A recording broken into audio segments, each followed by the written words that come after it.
Layers are an immensely powerful way to make edits to images.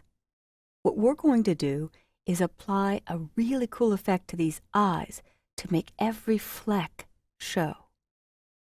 I've saved some selections for you, and technically, channels are selections that have been saved. If you want to get really specific, they're called alpha channels. But I'm going to click back on Layers, and I'm going to start with Select, Load Selection. There are two channels, the eyes and the eyelashes, but you could also create one of your own with the eye whites. It's just a little tricky in this image because of the hair over the eyes, but I've covered that for you. So with the channel eyes, when I click OK, you'll see the marching ants indicating that's selected. I'm going to hit Command plus or Control plus to zoom in. And I'm bringing the eyes into view, leaving room for the dialogue that I'm going to bring up. Now, I don't want to do anything destructive. I want to make sure that these are fully editable changes. That way, if the model's unhappy or the client's unhappy, you can back it down. But under the Filter menu, you can choose Convert for Smart Filters. When I do, you'll notice the background layer becomes named. The Convert for Smart Filters, after I click OK, has embedded the original shot inside this layer. This is technically a Smart Object layer, and this is the Smart Object thumbnail. And I'll name it Model. Now we can safely run any available filter. Filter, Sharpen, Unsharp Mask, which is my favorite way to sharpen. Smart Sharpen is wonderful too, but Unsharp Mask is a term that came from the old camera days when they would actually photograph through a screen and put an unsharp mask sheet over it to emphasize the edges. So when I choose Unsharp Mask, I always teach my students, it's unsharp, let's mask it. You'll notice it's only impacting the selected area.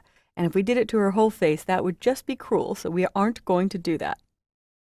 The settings are typically much lower than what I have. I was experimenting earlier. So it starts at 50%, and what these numbers mean is, would you like it 50% sharper than when you started? I can move it up to 100% sharper, 150% sharper, or 200% sharper. And I really just want to watch the eyes here and ignore this preview because it's not going to do it to the whole face. In fact, to see better what it's doing, I'm going to choose View, Extras to hide the marching ants, but that will leave the selection on. And for most images, Unsharp Mask is beautiful if you've upsampled or added resolution or dimension to an image to bring back detail you lost by increasing the size. It's also great for scanned images to add back detail lost in scanning.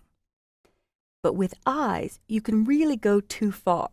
Most people wouldn't go above 200, but with eyes, to really make them jump, you can.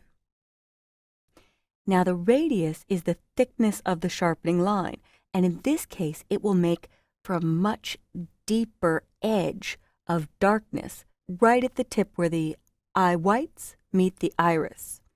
So as I dial this up, it can get really crazy. So it's basically smudging 3.8 pixels together at the edge.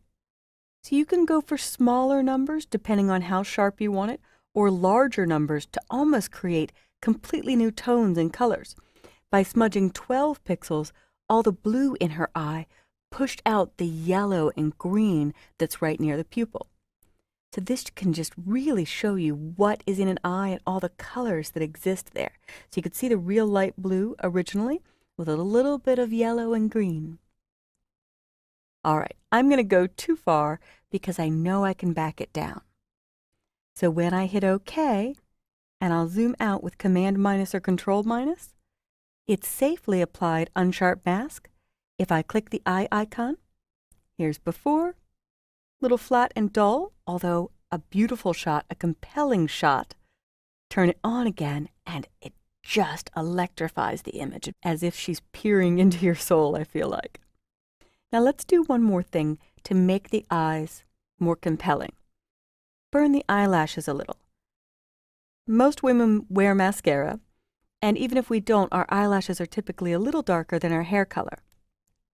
It looks to me like the blacks in our eyelashes are a little flat, and often that can be caused because the makeup artist will do a touch-up of eyeshadow and it will fall on the lashes, so they tend to get too light. And to really improve the contrast and again make the eyes the focal point, I will choose Select, Load Selection, and choose the eyelashes, which I've saved for you. When I click OK, you'll see marching ants around the eyelashes, and again I want to make a non-destructive edit. Fully editable tomorrow after you save and close the file. As long as you keep the layers, you've not harmed this image in going for a special effect or eyes that really jump out at you. So in my Layers panel, I'm going to click at the bottom, Create New Fill or Adjustment Layer, and I'll choose Levels. And don't worry that Levels looks very flat. It's because it's only loaded the data for the eyelashes. So I want to make them darker, and I'll take the black slider in Levels to the right. And notice it's not impacting anything but the eyelashes. But that improves contrast between the whites of her eyes and the skin, again making the image pop. You could also adjust the midtones a little darker, and that will help the eyeshadow around her eye. So it's up to you how far you go. I'm going for a surrealistic effect, so I'm going farther than I normally would, but I really wanted you to see what this is doing. So if I zoom out and turn off the unsharp mask, there's before. Turn off the eyelashes, there's before. That little bit just helped, but for the surrealism, I'll turn on the unsharp mask, and now I just can't help but think of Tiger. All right, so I hope you've enjoyed this lesson of fully editable, non-destructive smart filters with unsharp mask and levels on a selected area in a photo. In this case, I chose the eyes, but hopefully I've enlightened you to all the power you have once you learn how to use selections. And technically, these are layer masks with smart filters and adjustment layers.